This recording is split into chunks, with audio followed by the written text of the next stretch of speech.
والسماء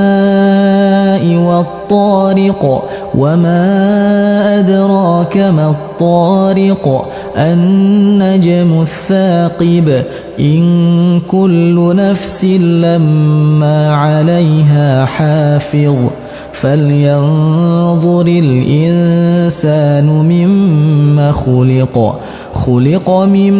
ماء دافق يخرج من بين الصلب والترائب إنه على رجعه لقادر يوم تبلى السرائر فما له من قوة ولا ناصر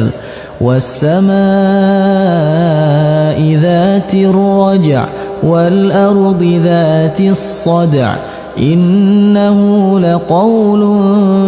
فصل وما هو بالهزل إنهم يكيدون كيدا وأكيد كيدا فمهل الكافرين أمهلهم رويدا.